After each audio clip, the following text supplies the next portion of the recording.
एक विकास जरूर हुआ है पूरे क्षेत्र में। आप पता कर लीजिए, 10 बजे विधायक जी आते हैं पलटू राम जी, और रात 9-10 बजे वापसी जाते हैं। और लोग हम क्षेत्र में निकलते हैं तो बताते हैं कि जब तक जनता से भी वसूली होती है, FIR के नाम पर वसूली, थाने पर दलाली के नाम पर वसूली, और टैक्सी जब तक कस नहीं जाती तब तक गोंडा वापस नहीं जाते। यही समाज, ये कहना तो 100% सरासर गलत है। ये कैसे बताती है आपकी पार्टी से? चलिए, एक अतीक अहमद का नाम ये लोग लेते हैं कि हमारे पार्टी में है। सैकड़ों अतीक अहमद भारतीय जनता पार्टी के छतरी के नीचे इस समय पल रहे हैं और बढ़ रहे हैं।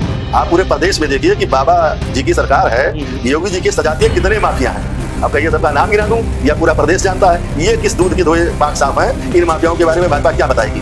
चाहे ब्रजेश सिंह हो, चाहे बगले नेताजी हमारे भूषण जी हैं, साक्षी महाराज हैं, कितने लोग नाम बता दूं कि भारतीय जनता पार्टी में माफिया पड़े हुए हैं।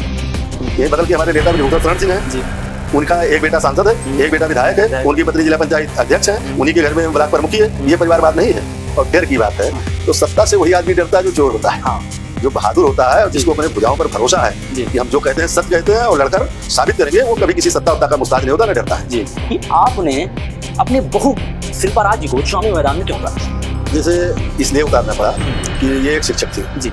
स्वर्गीय SP यादव साहब जो मंत्री थे और समाजवादी पार्टी के संसदीय सदस्य थे जी। 2018 में इनकी शादी हुई, हमारे बेटे ने लव मैरिज शादी किया जी। और उन्होंने कहा कि आप इनसे शिक्षक वाला काम ना लेकर समाज सेवा का काम करिए जी, और इनको राजनीति में उतारा जाए। आपका स्वागत है इसलिए इनको मैदान। नमस्कार, मैं नागेंद्र दीक्षित और आप देख रहे हैं द टॉप ओपिनियन। आज मैं बलरामपुर क्षेत्र में हूँ और जिन शख्स के मैं बगल में बैठा हूँ वो किसी परिचय के मोहताज नहीं है, लेकिन फिर भी मैं आपको बता दे रहा हूँ कि बलरामपुर जो कि सुरक्षित सीट है, उस बलरामपुर सीट में समाजवादी पार्टी से प्रत्याशी पद के प्रबल दावेदार माननीय श्री रमाकांत दुबे जी हैं। बहुत बहुत स्वागत है आपका हमारे इस पॉडकास्ट में। आपका भी बहुत बहुत स्वागत है, आपके दर्शकों का भी बहुत बहुत स्वागत करता हूँ। देखिए, हम क्षेत्र में जाते हैं तो कहीं ना कहीं आपका नाम निकल कर आया, हमने कॉल किया, आपने समय दिया, इसके लिए बहुत बहुत धन्यवाद। और हम ये चाहेंगे कि प्रश्नों का सिलसिला स्टार्ट करने से पहले एक सवाल ये चाहेंगे कि आपने अपने बहू शिल्पा राज जी को चुनावी मैदान में क्यों उतारा? जैसे इसलिए उतारना पड़ा कि ये एक शिक्षक थी जी। स्वर्गीय SP यादव साहब जो मंत्री थे और समाजवादी पार्टी के संसदीय सदस्य थे जी। 2018 में इनकी शादी हुई, हमारे बेटे ने लव मैरिज शादी किया जी। और उन्होंने कहा कि आप इनसे शिक्षक वाला काम ना लेकर समाज सेवा का काम करिए जी, और इनको राजनीति में उतारा जाए। हमने कहा स्वागत है, इसलिए इनको मैदान में उतारा गया। अच्छा। अगर हम ये बात करें कि एक परिचय की, क्योंकि आप परिचय के मोहताज नहीं, लेकिन फिर भी हम ये जानना चाहेंगे कि पार्टी में राजनीतिक करियर आपकी कहाँ से स्टार्ट हुई, आपने पार्टी में कौन कौन से दायित्वों का निर्वहन किया, इसको जरूर आप बताएं। देखिए, हम माननीय स्वर्गीय मंत्री जो SP यादव थे उनके साथ 94 में ही पार्टी में मैं आया जी। तब से मैं पार्टी में उनके साथ बना रहा जी। बीच में कुछ कतिपय कारण के लिए अलग भी हुआ, लेकिन फिर उनके बुलाने पर पार्टी में गया जी। और जो हमारी बहू हैं ये समाजवादी पार्टी में आजीवन सदस्य हैं जी। दूसरी चीज ये मान लीजिए सन 18 से बराबर सक्रिय हैं। महिला जिला उपाध्यक्ष थी जी। ये महिला सचिव प्रदेश में थी जी। आज वर्तमान में मेन बॉडी में जी। महिला सचिव के पद पर ये काम कर रही हैं और हम लोग पूरा परिवार निष्ठावान हैं और समाजवादी पार्टी के प्रति समर्पित हैं जी। उसमें कोई दो राय नहीं। अच्छा, हम आपका जब सोशल मीडिया अकाउंट खोले तो आप बहुत बेबाक बोलते हैं। मतलब ये पर्सनालिटी कैसे है कि मतलब किसी चीज पे डरना नहीं, भाई सत्ता है तुम थोड़ा दब के बोले, ये सब ऐसा क्यों? मतलब इतना ज्यादा बेबाक कैसे बोल लेते हैं आप? देखिए, जहाँ तक सत्ता की बात है और डर की बात है तो सत्ता से वही आदमी डरता है जो चोर होता है, जो बहादुर होता है और जिसको अपने भुजाओं पर भरोसा है जी। कि हम जो कहते हैं सत्य कहते हैं और लड़कर साबित करेंगे। वो कभी किसी सत्ता उत्ता का मुस्ताज नहीं होता, न डरता है जी। तो हमारा शुरू से नेचर रहा है कि चाहे जिसकी सरकार रहा है, लेकिन समाज में बात सत्य कही जाए। जो सुनने वाले हमारे क्षेत्र के तो जानते हैं कि सत्य बोलने वाला एक आदमी इस जनपद में रमाकांत दुबे है जी। ये कम उपलब्धि है, बहुत बड़ी उपलब्धि। अच्छा, हम ये जानना चाहें कि अभी आपकी पार्टी करीबन 4 महीने से पहले PDA का मतलब, PDA में जो P है उसका मतलब पिछड़ा दलित अल्पसंख्यक बता रही थी PDA का मतलब, लेकिन अब उसको चेंज करके वो पंडित, जो P का मतलब था, जो पिछड़ा था, उसको पंडित कर दिया है। देखिए, हमारी पार्टी सर्व समाज की पार्टी है जी। पिछड़ा दलित अल्पसंख्यक का नारा पीडीए बना तो लोगों ने दिया, लेकिन हमारे राष्ट्रीय अध्यक्ष जी ने हमेशा कहा है कि पीडीए का मतलब जो पीड़ित है। अच्छा, अगर पंडित पीड़ित है तो पीडीए है, क्षत्रिय पीड़ित है तो पीडीए है, जिस भी जात धर्म का व्यक्ति पीड़ित है, मान लिया जाए साहूकार पीड़ित है, गुप्ता पीड़ित है, तो सब पीडीए का एक अंश है। और हमारे राष्ट्रीय अध्यक्ष सर्व समाज को लेकर चलते हैं, कभी जात पात पर राजनीति नहीं करते। आपकी पार्टी पे बड़ा आरोप लगता है कि आपकी पार्टी एक परिवारवाद की राजनीति करती है। इस पर हमारा यह कहना है जी कि जो आरोप लगा रहे हैं, हाँ। पहले उनसे पूछा जाए कि उनका परिवारवाद, हमारे पार्टी पर कहते हैं कि परिवारवाद है, उनके पार्टी में कितने परिवारवाद हैं। माननीय राष्ट्रीय अध्यक्ष रह चुके हैं, उनका लड़का आज वो रक्षा मंत्री हैं राजनाथ सिंह, उनका लड़का क्या है? या तो सफाई दे दे कि हमारा बेटा नहीं, अगर उनका बेटा है तो राजनीति में है। अमित शाह जी हैं, उनका लड़का सीधे खेल के मैदान में भारत देश के सबसे शीर्ष पद पर चकाए हैं, तो ये परिवारवाद नहीं है। ये बगल के हमारे नेता विभूषण शरण सिंह हैं, उनका एक बेटा सांसद है, एक बेटा विधायक है, उनकी पत्नी जिला पंचायत अध्यक्ष है, उन्हीं के घर में ब्लॉक प्रमुखी है। ये परिवारवाद नहीं है। भारतीय जनता पार्टी में सैकड़ों लोगों को आप देख लीजिए, सब उनके लड़के अच्छे अच्छे पद पर है, उनके बाप भी पद पर है, तो उन पर कोई नहीं आरोप लगाता है। और हमारे राष्ट्रीय अध्यक्ष पर निराधार ये आरोप है कि परिवारवाद में, और परिवार में जो आदमी समाज सेवी होगा, काबिल होगा, वो राजनीति करेगा। कहाँ ये लिखा है कि हम राजनीति करते हैं तो हमारा बच्चा अगर काबिल तो राजनीति नहीं करेगा? डॉक्टर का लड़का डॉक्टर होता है, वकील का लड़का वकील होता है, तो ये कहाँ का सवाल है कि हमारे पार्टी पर परिवारवाद है? बात नहीं, आरोप लगाते हैं, इसीलिए हमने कहा ये बिल्कुल निराधार गलत आरोप। जी। अच्छा, आपके हिसाब से अभी आपके बलरामपुर विधानसभा में कितना विकास, कितने % का विकास हो गया? क्योंकि 2 टर्म से वहाँ बीजेपी सरकार। देखिए, भारतीय जनता पार्टी का जो वहाँ 10 साल से एमएलए हैं माननीय पलटू राम जी, विकास के नाम पर जीरो। हम इसको कई बार लोगों से बताए हैं। उनका विकास हुआ है, उनके परिवार का विकास हुआ है। नहीं, अभी जल्दी में भाई झारखंडी का पुल अभी कितने 4-5 दिन हुआ, उसको ओवरब्रिज पास कराए हैं, कैसे आप कह सकते हैं? ये जैसे कह रहे हैं कि हमने ओवरब्रिज पास कराया, पहले ओवरब्रिज अगर पास कराया तो कह दो उस पर काम चालू कराओ। अब इनकी चलती बेरिया है, तो झूठा घोषणा पत्र लिए घूम रहे हैं, जगह जगह माननीय योगी जी आते हैं और सौगात देते हैं। चुनाव का टाइम आ गया है तो ये झूठा सौगात, तो 10 साल में आप ओवर ब्रिज नहीं बनवा पाए, 5 महीने 4 महीना चुनाव बचा, कौन सा ओवर ब्रिज बन जाएगा? इनके द्वारा जो भी उद्घाटन भी किया जाएगा वो भी जनता को ठगने का काम किया जाएगा। अब इन्होंने कोई विकास नहीं किया, ना इनके एमएलए ने विकास किया। हाँ, एक विकास जरूर हुआ है पूरे क्षेत्र में, आप पता कर लीजिए। 10 बजे विधायक जी आते हैं पलटू राम जी, और रात 9-10 बजे वापसी जाते हैं। और लोग हम क्षेत्र में निकलते हैं तो बताते हैं कि जब तक जनता से भी वसूली होती है, FIR के नाम पर वसूली, थाने पर दलाली के नाम पर वसूली, और टैक्सी जब तक कस नहीं जाती तब तक गोंडा वापस नहीं जाते। यही समाजवादी पार्टी का होने के नाते जो अनुभव किया है, अपनी पीड़ा है, आपसे बता रहा हूँ, यही भारतीय जनता पार्टी माननीय पलटू राम जी का विकास है। विकास के नाम पर शून्य। अच्छा, आपकी पार्टी पे ये भी आरोप लगता है कि आपकी पार्टी विशेष समुदाय के वोट बैंक की राजनीति करती है, कि अगर वो समुदाय का वोट आपकी पार्टी को न मिले शायद आपकी सरकार नहीं बन सकती है। ये कौन कह रहा है? ये भारतीय जनता पार्टी वाले एक चार्ज लगा रहे हैं। अच्छा। हमारे राष्ट्रीय अध्यक्ष स्वर्गीय नेता माननीय मुलायम सिंह यादव थे जी, हम लोग तब से पार्टी में जुड़े हैं। बिन्नू पांडे यहाँ से समाजवादी पार्टी से एमएलए हुए हैं, बलरामपुर क्षेत्र से। किस समुदाय के थे? ब्राह्मण थे। कहाँ एक समुदाय की हम राजनीति करते हैं? और एक समुदाय की जो बात ये लोग कहते हैं, ये केवल भारतीय जनता पार्टी हिंदू मुसलमान की राजनीति करती है। समाजवादी पार्टी सर्व समाज की बात करती है। ज्ञानेश्वर मिश्रा जी हमारे दल से थे जी, बहुत बड़े पद पर थे। आज भी देख लीजिए, माननीय माता प्रसाद पांडे जी नेता प्रतिपक्ष हैं जी, किस समाज से आते हैं? पंडित ब्राह्मण समाज से आते हैं। तो सर्व समाज की वो पार्टी है कि एक समुदाय की पार्टी है? भारतीय जनता पार्टी का आरोप निराधार है। और हिंदू मुसलमान अगर छोड़ दे भारतीय जनता पार्टी तो ये गांव सभा की एक वार्ड नहीं जीत पाएगी। ये भारतीय जनता पार्टी का चरित्र है, समाजवादी पार्टी का चरित्र कतई नहीं है। अच्छा, अभी आपने कहा कि हमारी पार्टी सर्व समाज के लिए है, पंडित के लिए भी है और सारे समाज के लिए। लेकिन अगर मैं आपके इस लोकसभा की बात करूं कि श्रावस्ती लोकसभा में करीबन 6 विधानसभा हैं, 4 आपके बलरामपुर में, 2 श्रावस्ती में, लेकिन 6 विधानसभा में आज के टाइम में एक भी प्रत्याशी, पिछला अगर लिस्ट उठा कर देख ले तो ना एक प्रत्याशी पंडित था और ना इस बार दिख रहा है प्रत्याशी कोई पंडित। ऐसा क्यों?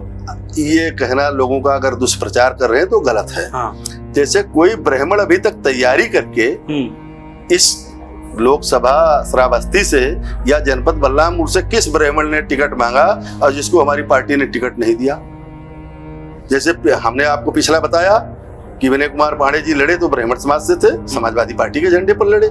किसी ने जब टिकटें नहीं मांगा तो हमारी पार्टी किसको टिकट पकड़ा दे? अब की बार ब्राह्मण के रूप में लोग तैयारी कर रहे हैं। जैसे मैं ब्राह्मण हूँ, हमारी बहू दलित है, हम बलरामपुर पिछले बार भी टिकट मांगे थे, नहीं मिला, पार्टी में बने रहे, इस बार फिर मांग रहा हूँ। पार्टी हमारे नामों पर विचार करेगी, उसके समीकरण में अगर मैं खड़ा हूँ तो टिकट शिल्पाराज को मिलेगा। उधर एक भानु त्रिपाठी जी हैं जो तुलसीपुर से तैयारी कर रहे हैं। 2 के अलावा तीसरा कोई बताओ कि तैयारी कर रहा हो इस जनपद में? नहीं, श्रावस्ती में भी है। तो श्रावस्ती में जो तैयारी कर रहे हैं वो भी, तो जब पार्टी का रिजल्ट आ जाए कि ब्राह्मण समाज को नहीं साधती है तब ये आरोप लगाना चाहिए। अगर इस बार लोग मांग रहे हैं तो पार्टी आकलन करेंगी, जिताऊ अगर हम लोग हैं तो हम पर भरोसा करेंगे, टिकट देगी। ये कहना गलत है कि ब्राह्मण को टिकट नहीं देती। अच्छा, आपकी पार्टी पे एक बड़ा आरोप ये भी लगता है कि आपकी पार्टी शुरू से, जब से आपकी पार्टी सत्ता में आई तब से सिर्फ माफियाओं का राज हुआ। आपकी पार्टी माफियाओं को पनाह देती थी। ये कहना तो 100% सरासर गलत है। नहीं, कैसे गलत है? अतीक अहमद आपकी पार्टी से, चलिए एक अतीक अहमद का नाम ये लोग लेते हैं कि हमारे पार्टी में है। सैकड़ों अतीक अहमद भारतीय जनता पार्टी के छतरी के नीचे इस समय पल रहे हैं और बढ़ रहे हैं। आप पूरे प्रदेश में देखिए कि बाबा जी की सरकार है, योगी जी के सजातीय कितने माफिया हैं। अब कहिए सबका नाम गिना दूं या पूरा प्रदेश जानता है? ये किस दूध के धोए पाक साफ हैं। इन माफियाओं के बारे में भाजपा क्या बताएगी? चाहे ब्रजेश सिंह हो, चाहे बगले नेताजी हमारे विभूषण जी हैं, साक्षी महाराज हैं, कितने लोगों नाम बता दूं कि भारतीय जनता पार्टी में माफिया पड़े हुए हैं और डेकार नहीं ले रहे हैं अजगर के तरीके से, उनको भाजपा नहीं दिखाई देती है। नहीं, अभी आपने कहा कि विभूषण जी भी तो भाई उनके ऊपर आरोप लगा था, वो आरोप झूठा साबित हुआ, वो बरी हो गई बाइज्जत। देखिए वो तो न्यायालय का काम है, आरोप किसी के ऊपर कोई लगा सकता है, लेकिन जब न्यायालय में कसौटी पर मुकदमा जाता है और जज के द्वारा, न्यायाधीश के द्वारा फैसला आता है तो आदमी अगर बरी है तो बरी है। उस पर हम आप न्यायालय के आदेश पर किसी व्यक्ति को कमेंट करने का कोई अधिकार नहीं। लेकिन तो फिर आप किस आधार पे कह सकते हैं? नहीं, माफिया की जो आप बात की है, माफिया का मतलब आप क्या यही तो मानते हैं कि धन बल से मजबूत हो, गाड़ी घोड़ा से मजबूत हो? तो उसमें नाम इनका भी है। जी।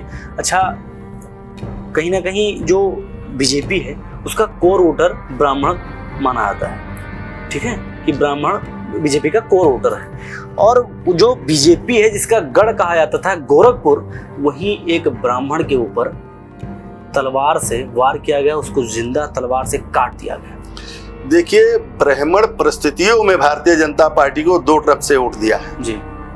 बहन मायावती की सरकार थी तो ब्राह्मण के बल पर सरकार बहन मायावती जी की आई है। 4 बार समाजवादी पार्टी की सरकार आई है तो पंडित ने क्या समाजवादी पार्टी को वोट नहीं दिया? परिस्थितियों में जो 2017 से आज तक उत्तर प्रदेश की सरकार रही, एक भारतीय जनता पार्टी ने झूठ का प्रचार किया, संघ वालों ने मिलकर प्रचार किया कि हवाई चप्पल वाला हवाई जहाज से चलेगा, 15 लाख खाते में आएगा। तो सभी जात धर्म के लोग, उस सनातन धर्म के मानने वाले लोग बहुतायत भगे, उसमें पंडित भी उसी लालच में भगा। लेकिन 10 साल जो मुसीबत आज उत्तर प्रदेश में पंडितों के ऊपर पड़ी है, जितनी हत्याएं पंडित की हुई हैं, ये 10 साल में उसका आकलन पूरे प्रदेश का पंडित कर रहा है। और अब की बार देखिएगा कि पंडित कितना भारतीय जनता पार्टी का कोर वोटर है। अब की ब्राह्मण ईंट का जवाब पत्थर से देगा और भारतीय जनता पार्टी का बाजा बजा देगा। जमानत जब्त होने जा रही है, कुछ दिखाई नहीं पड़ रहा भाजपा को। ये बड़ी बात कह रहे हैं आप। हम बिल्कुल बड़ी बात कह रहे हैं। ब्राह्मण लौट चुका है। अभी सम्मेलन हम लोगों ने किया था 5 अगस्त को, आपने देखा कितने पंडित हमारे दल में थे? बहुत। तो आप ये समझ लीजिए कि ब्राह्मण लौट चुका है समाजवादी के पार्टी के तरफ। और हमको तो लग रहा है कि हर धर्म के मानने वाले समाजवादी पार्टी के तरफ लौट चुके हैं। भाजपा का सुखाड़ा साफ आने दीजिए। 27 में बीजेपी साफ, बिल्कुल साफ, कहीं दिखाई नहीं पड़ रही है। अच्छा जी। अभी अगर हम पिछले रिजल्ट की बात करें 2022 में, तो आपकी पार्टी से जो प्रत्याशी थे 2022 में वो करीबन 11,000 वोटों से हार गए थे। आपको क्या लगता है कि वो जो 11,000 वोट कटे या फिर वो 11,000 वोटों से हार गए, उसका मुख्य कारण क्या था? किन कारणों की वजह से उनको हार का सामना करना पड़ा? किस प्रत्याशी की बात, किस विधानसभा की आप करते हैं? आपके बलरामपुर। हमारे बलरामपुर से 2022 में जी समाजवादी पार्टी के प्रत्याशी की माननीय हाँ। जगराम जी की, हाँ देखिए 12 से 17 तक जगराम जी विधायक थे। जी 17 में सीट गठबंधन में चली गई थी कांग्रेस में। 22 में चुनाव ये फिर लड़े। अब इनका क्या कारण था? जनता इनके ऊपर विश्वास नहीं किया तो 11,000 वोटों से हार गए। अगर जनता इनके ऊपर विश्वास करती तो ये चुनाव जीत जाते। अब इसके बारे में तो वही बता पाएंगे कि आप अपने कार्यकाल में जनता के विश्वास को क्यों खो दिया। भाई ये प्रश्न तो उनसे आपको पूछना चाहिए। बिल्कुल। अच्छा, अगर हम आपसे बात करें, आप बेबाक बोलते हैं, एक बेबाक बोलने वाली आपकी पर्सनालिटी है, तो कहीं ना कहीं ये जरूर होता है कि किसी की पकड़ कहीं जरूर होती है। तो अगर मैं आपकी बात करूं कि आप जो आपकी राजनीतिक पकड़ है वो कौन है? हमारी राजनीतिक पकड़ समाजवादी पार्टी है। हाँ। और देश का कानून है। देश का कानून है, समाजवादी पार्टी है जी। और जनता के बीच में जाता हूँ, जिसको मैं पसंद हूँ, हमारे साथी जो हमारे साथ जुड़े, हमारे हौसले को अफजाई करते हैं, वही हमारी राजनीतिक पकड़ है। अच्छा। विधानसभा आपकी जो है बलरामपुर, अगर हम बात करें सबसे ज्यादा कोर वोटर यहाँ पर ब्राह्मण बहुल क्षेत्र है। जी बिल्कुल, ब्राह्मण बहुल क्षेत्र है विधानसभा। तो क्या लगता है कि 2027 का जो चुनाव होगा, अगर आपको टिकट मिलता है तो क्या सारे ब्राह्मण आपके साथ आएंगे? टिकट तो शिल्पा राज्य को मिलेगा, हमारे बहू को। बिल्कुल। हमें तो टिकट मिल नहीं सकता। लेकिन आप ये ब्राह्मण पर ही क्यों कहते हैं? 1,18,000 वोट सामान्य जात का है 3,41,000 में से जी। और शिल्पा राज्य के लड़ने के बाद पूरे प्रदेश में सबसे ज्यादा मार्जिन से जीतने वाली सीट बलरामपुर शिल्पा राज की होगी। पीडीए का जो आपने देखा, हमारे पार्टी का जो कोर वोटर है, पिछड़ा दलित अल्पसंख्यक, वो तो रहेगा, लेकिन सामान्य जात भी 70-80% खड़ा रहेगा शिल्पा राज के साथ। भाजपा की जमानत जब्त हो जाएगी प्रदेश में। इतने अंतराल से किसी दल में कोई जीतने वाला प्रत्याशी नहीं निकलेगा। हम लोग सब समाज के बात करते हैं, केवल अगड़ा की ही बात नहीं करते कि बाभन और छत्री की बात करें। हमारे साथ सभी लोग जुड़े हैं और सबका प्यार मोहब्बत मिल रहा है। और हमारे ऊपर हमारे प्रत्याशी जो शिल्पा राज जी हैं, उन पर कोई चार्ज नहीं है। एक तो महिला है, दूसरी चीज वो पढ़ी लिखी है, टीटी क्वालिफाई है, शिक्षक थे, शिक्षक की नौकरी छोड़कर राजनीति में आई है और इसलिए उनका कोई उंगली नहीं उठा सकता। इस तरीके से क्षेत्र की कोई दाग है, इसलिए सभी वर्ग का समर्थन उनके साथ खड़ा है। अगर हम आपसे बात करें कि आपकी जो बलरामपुर विधानसभा है, उसमें समस्याएं कौन कौन सी हैं? हर तरीके समस्या तो है। किस समस्या का नाम लिया जाए? अगर ये देखा जाए तो समाजवादी पार्टी के द्वारा विकास कार्य किया गया। 10 साल में भारतीय जनता पार्टी ने कोई विकास कार्य उनके एमएलए माननीय पलटू राम जी द्वारा नहीं किया गया। आप यहाँ तक कह लीजिए कि वो गोंडा से आए चलकर एक गाड़ी से, आज 200-250 बीघे की प्लाटिंग चल रही है। सारा कारोबार उनके हाथ में, ठेका पट्टा से लेकर सब लूट घसोट मचा हुआ है। किसी अस्पताल का निर्माण हुआ हो ढंग से, किसी विद्यालय का निर्माण हो, किसी यूनिवर्सिटी की बलरामपुर में निर्माण हुआ हो। यूनिवर्सिटी तो आ गई है बलरामपुर में। बलरामपुर में एक जो देवी पाटन मंडल के नाम से आई है, वो भी माननीय स्वर्गीय एसपी यादव जी के आंदोलन से आई है, ना कि पलटू राम जी के रहमो करम पर आई है।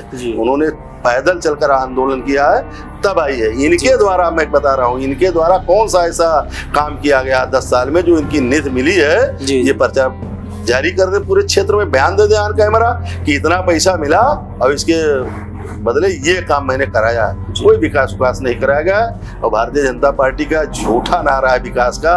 हम तो कह रहे हैं पूरे प्रदेश में कोई विकास नहीं हुआ और देश और प्रदेश को भाजपा ने लूट लिया। गुजराती पूरे देश में पुल बनाते हैं और सांचा खुलने से पहले पुल गिर जाता है। बलरामपुर का बाईपास बना था, अभी बाईपास फिर से रिपेयर हो रहा है। कितना दिन मैंने हुआ रिपेयरिंग हो रही है। यही विकास है?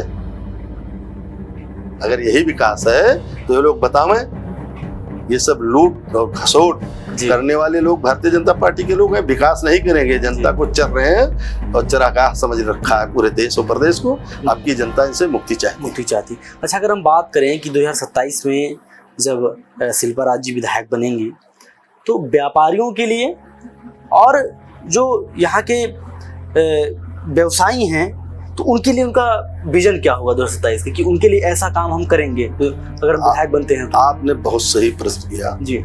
आज सभी बैंकों में जाइए और सरकार द्वारा व्यापारियों के लिए, शिक्षित बेरोजगारों के लिए 20 लाख 25 लाख का लोन की योजना चलाई जा रही है छोटे व्यापारियों के लिए। लेकिन मैं डंके के चौक पर कह रहा हूं कि 1% 2% किसी को इसका लाभ मिलता हो तो मिलता होगा, नहीं किसी को लाभ नहीं मिलता। नौजवान बैंक का चक्कर लगाते थक जाते हैं। 10% कमीशन देना पड़ता है, फाइल बनवाने में कमीशन देना पड़ता है और फिर भी बेचारे लोन नहीं पाते हैं, ना अपना व्यापार चला पाते हैं। एक कमी तो ये है।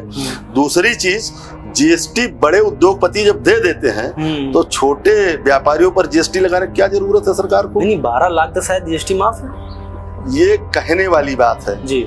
एक बार जीएसटी जैसे पेड हो जाता है, अब छोटे व्यापारी जब माल लेने दोबारा जाते हैं जी। दूसरे प्रदेश से लाते हैं तो पहले जीएसटी बिल कटती है, और अगर जीएसटी बिल नहीं तो माल अपने यहाँ ले नहीं पाते। जब उत्पादन करने वाला जीएसटी दे दिया, फैक्ट्री मालिक ने जीएसटी लगाकर बड़े व्यापारियों को माल दे दिया, तो छोटे व्यापारियों से जीएसटी क्यों वसूली जाती है? तो ये जो मुद्दे हैं इसको शिल्पाराज के माध्यम से अपने राष्ट्रीय अध्यक्ष जी को सरकार बनेगी अवगत कराया जाएगा और इस पर सबको बराबर कारोबारियों को कहकर छोड़ दिलाया जाएगा। अच्छा, आपके हिसाब से यूपी की राजनीति में जाति ज्यादा मायने रखते हैं या फिर विकास? देखिए, उत्तर प्रदेश जो आज की परिस्थितियों से गुजर रहा है, विकास ज्यादा मायने रखता है, जनता ज्यादा मायने रखती है। राजनीति क्या है? जब जनता सुखी है, बिल्कुल बिल्कुल, लोग खुशहाल हैं, जी जी, आपका प्रदेश विकास के तरफ है, तो वो माने रखता है। राजनीति कोई माने नहीं रखती है। राजनीति सेवा भाव के नीयत से की जाती है और सेवा भाव से जनता को खुश करके ही राजनीति किया जा सकता है। आवाम जो है जब वो खुशी है तभी कोई राजनेता का महत्व है, अन्यथा हमारे अपने निजी विचार कोई महत्व नहीं है। अच्छा, आपके हिसाब से पद बड़ा या जनता का भरोसा? जनता का भरोसा। जनता का जिस दिन भरोसा उठ जाएगा तो पद तो एक दिन मिट्टी में मिल जाएगा। जनता का भरोसा बड़ा है। अच्छा, आपके साथ जब भाई पलटू राम जी विधायक हैं, आपको क्या लगता है कि उनकी कोई एक विशेषता हमें जरूर बताएं जो विशेषता आपको बहुत अच्छी लगती हो? अब उनके हम एक विशेषता बताया ना कि 8 बजे सवेरे या 10 बजे पहुंच जाना, शाम तक असूली करवाना। हम ये नहीं कह रहे हैं, ये बल्लापुर की जनता कह रही है। और दूसरी विशेषता ये बताए हैं कि होटल और प्लाटिंग का सब काम चल रहा है। अच्छा। ये कम विशेषता है? नहीं, सही है, बहुत विशेषता है। अच्छा, हम एक आखिरी सवाल रखेंगे। ऑन कैमरा अगर आपकी बहू शिल्पाराज जी विधायक बनती है तो करीबन 1 महीने के अंदर ऐसा कौन सा काम होगा जिस काम पे सबसे ज्यादा तेजी पकड़ा के आप उस काम को पास कराने का? हम ये नहीं कह रहे 1 महीने में काम हो नहीं पाएगा, लेकिन हाँ वो प्रस्ताव जाकर और वो काम पास। देखिए, सबसे मूलभूत जो आवश्यकता है शिक्षा, रोजगार और दवा। आज आप किसी भी अस्पताल में चले जाइए और मरीज बेहाल है। जिला का अस्पताल है, आप पत्रकार हैं, आप जाकर देख लिए। तो इन तीनों कामों पर सबसे बड़ी प्राथमिकता लोगों को देनी चाहिए। और दूसरे नंबर पर जो नवजात शिशु हैं, छोटे बच्चे हैं, इनको पोषक, जो गरीब हैं, पोषक आहार उनको नहीं मिल पाता है। इसके कारण वो कुपोषित हो जाते हैं, उसके शिकार होते हैं। तो इस योजना जो चल रही है इनकी दरिया बांटने वाली, ये फेल चल रही है। इसमें सुधार होना चाहिए और इसके सुधार करके छोटे बच्चों के भोजन में भी दलाली होनी चाहिए। नहीं, लेकिन इसको बंद कराया जाएगा और शिक्षा, स्वास्थ्य और बच्चों के स्वास्थ्य का विशेष ध्यान की तरफ इनको आगे बढ़ाया जाएगा। चलिए, बहुत बहुत धन्यवाद। आपको भी बहुत बहुत धन्यवाद।